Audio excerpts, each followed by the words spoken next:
Hello, everyone. Welcome to another episode of We the Kids. I'm Jack, alongside with my brother Henry. Today we have a special guest for you. His name is Robert Walters. Mr. Walters is the Vice President of We the Kids, and he is the founder and CEO of Fright Management. Mr. Walters has an award-winning radio show on Bob Walters' award-winning education broadcast on Friday evenings with Andrea Kay on the Answer San Diego radio show.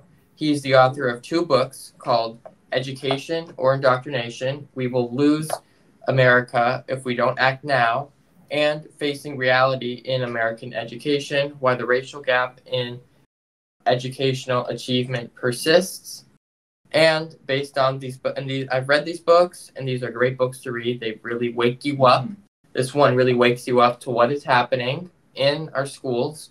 And this one talks about more of details about why schools have fallen apart, not just the indoctrination part. Great books. If you're really interested in the education system, I really recommend these books.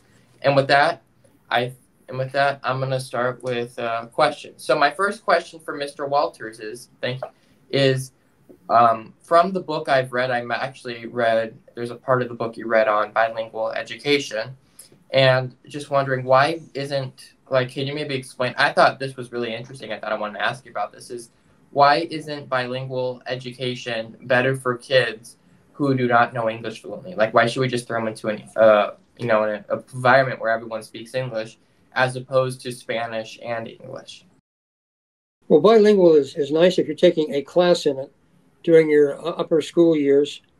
But bilingual, if you mean to make them fluent and to match with English, that's a bit heavy when you're trying to learn other things like history and geography and everything else in school.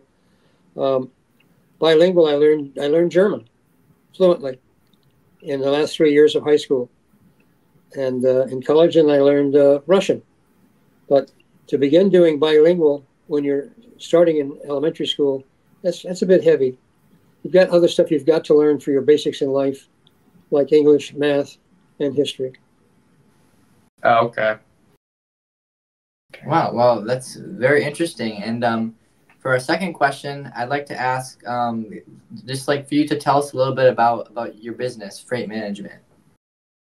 Well, my business is logistics, and we manage freight departments for big shippers around the world. We found out years ago, I started it 57 years ago. I was the first one in the country. Mm-hmm. And I was raised in a trucking family, but I didn't want to be in trucking per se. But I knew the industry enough to know what was needed by shippers to know where their freight is and how to get the best rates.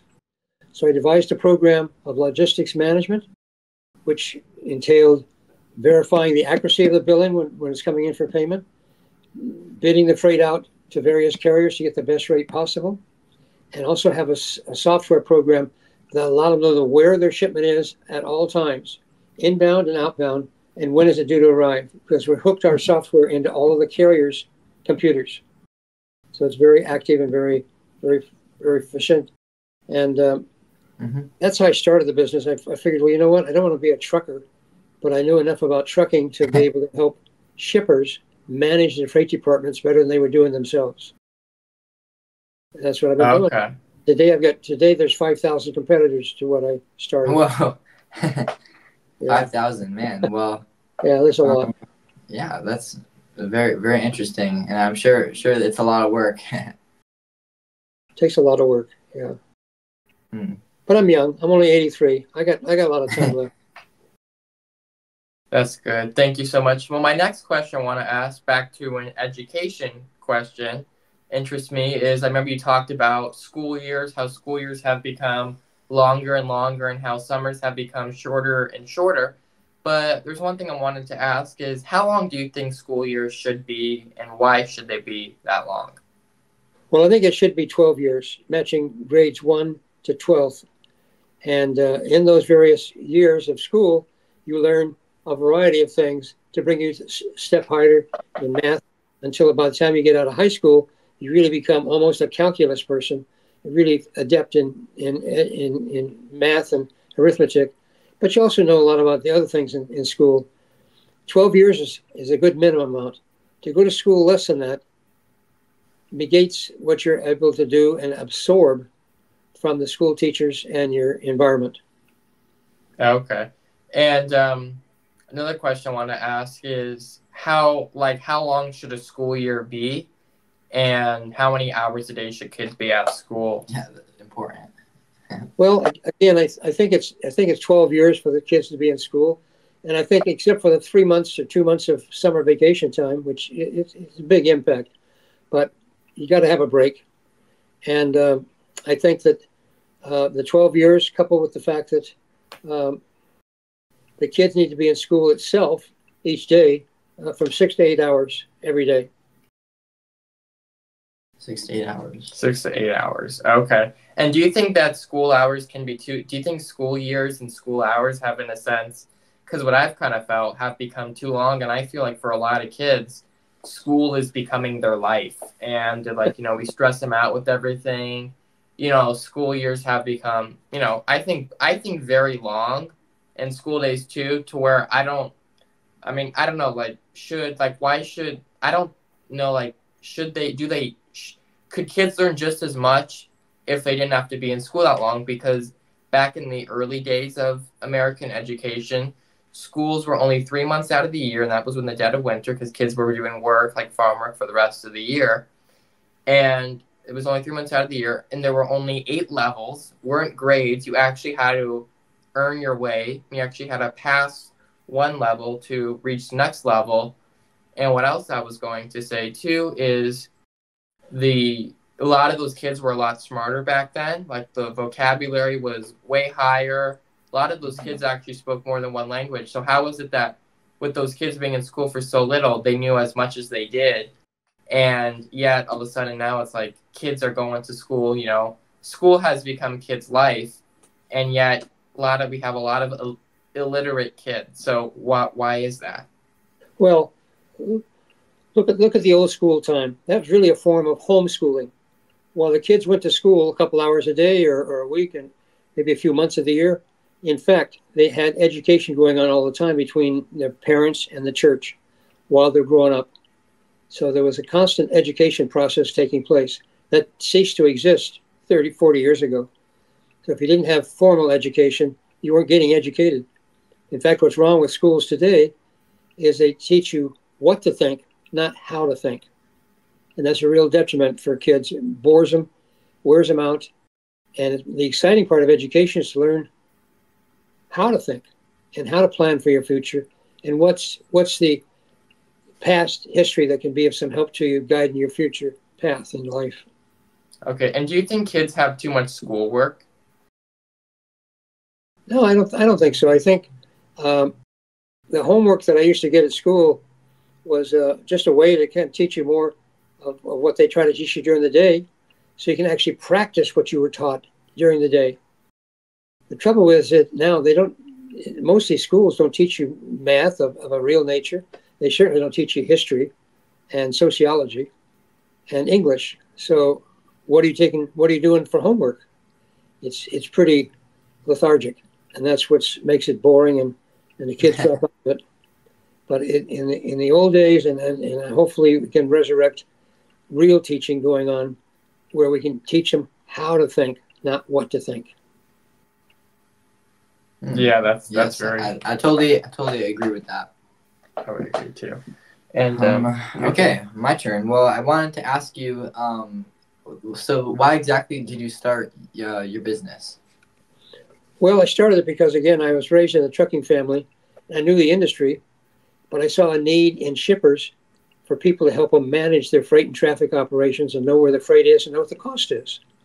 Most of them didn't know that. They'd allow it to be kind of run by the carriers.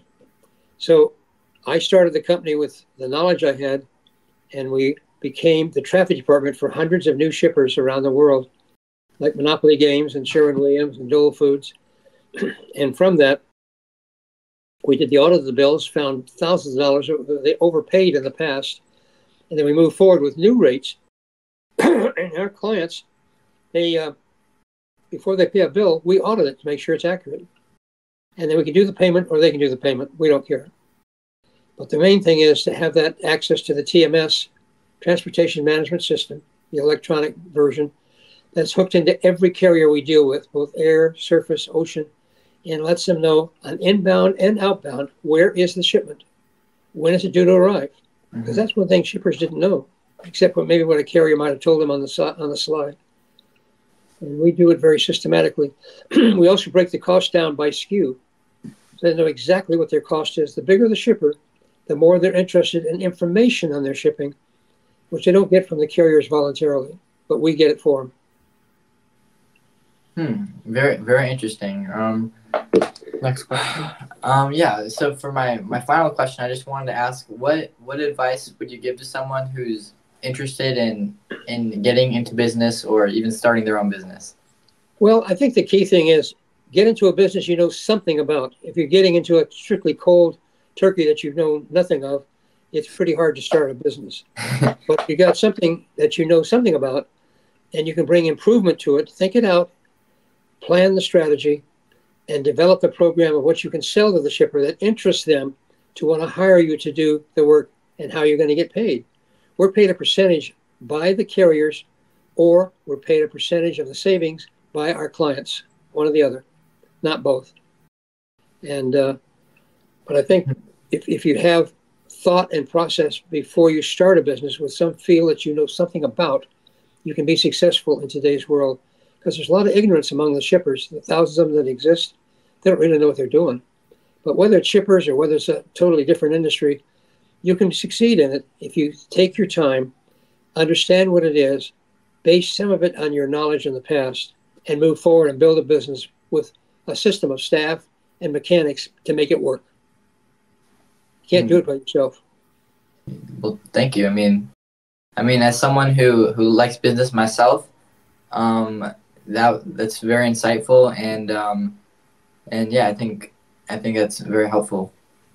I hope it is. I'll help you. I'll help you if you get some ideas in mind. I'll be your consultant. Okay. Anyway, well, that's actually it for questions. Anyway, we just wanted to thank you, Mr. Walters. Thank you so much for your time and coming on today. We really appreciate it. Thank you all for all that you have done, and thank you for all that you have continued to do. You are a great example, and really appreciate it. And until next time, goodbye. Thank you. You guys have a good time. Good luck in your life. Thank you.